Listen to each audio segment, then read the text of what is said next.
Hello, demigods, monsters, and gods alike. Welcome back to the Olympus Report.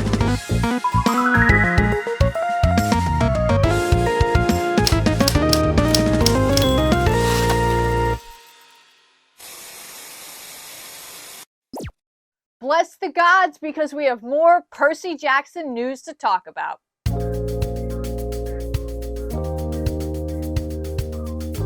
To start off our news today, Riordan, during an interview, shared a story from the set of Percy Jackson, a story about Walker Scobell, who of course plays Percy Jackson.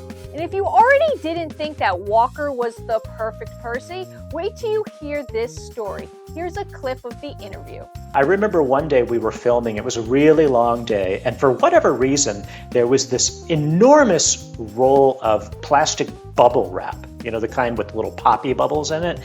And the kids on set, including Walker, our Percy Jackson, were playing with it, and Walker, I guess he was bored or something, he wrapped himself up in the bubble wrap, and he was rolling around on this terrace as he was waiting to go on screen for the next shot. So I have some great footage. Maybe I'll blackmail him with that someday. I absolutely love this playfulness, and I'm so happy that the actors had a great time on set. But if that story wasn't enough for you, we got another behind-the-scenes look at Percy Jackson. 2 new photos were released, so let's talk about them. Up first, we get a completely new, never-before-seen image of Walker Scobell as Percy Jackson. Percy appears to be sitting on a bus. So I have 2 guesses. This is either after they leave the museum, after Mrs. Dodds attacks, or before they get to the museum, which holds even more potential. Let me explain why. So the book starts with Percy at the museum. But like I've said before, Riordan has talked about how the show is going to expand on the book. So it's still going to stay very true to the book story, but we're going to add things that we've never seen before, such as how Sally met Poseidon and what Percy's life was like before the books. So maybe the show starts a little bit before the museum, and this shot is a clip that takes Percy from then to the museum. So maybe we'll see Percy and Grover arriving. All right, the second image. This is a slight variation from an image that we've already seen, featuring Percy at camp.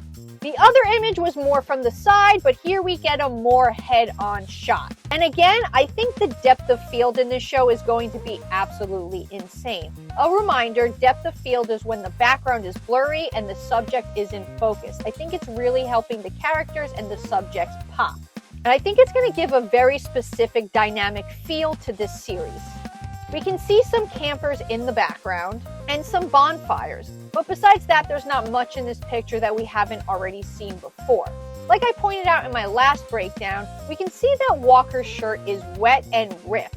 So I really believe that this scene takes place after he trains with Luke, during the whole sword disarming move, when he dumps water on his head and gets a burst of power. But if an adorable story about Walker and 2 new photos wasn't enough for you, we have big news to talk about. This week is New York Comic-Con. And on October 15th, there's going to be a Percy Jackson sneak peek panel featuring a bunch of people that have worked on the show, including Dan Shorts, the showrunner, James Bobbin, a director, John Steinberg, writer/showrunner, Dan Henna, production designer, Eric Henry, VFX supervisor, Jeff White, VFX supervisor, Trish Mornigan, costume designer. It's not yet revealed what's going to be shown at this panel, but I have good news for you, Half-Bloods. I'm gonna be there. And recording probably isn't gonna be allowed, but I will try. But if it's not, I'm gonna bring you the full breakdown afterward. My gut feeling is they're gonna be showing a scene from the show. What do you think they're gonna show at the panel? Let me know down in the comments below. But until the Comic-Con happens, that's all the news I have for you, Half-Bloods. So I'll be signing off. And please always remember to stay safe.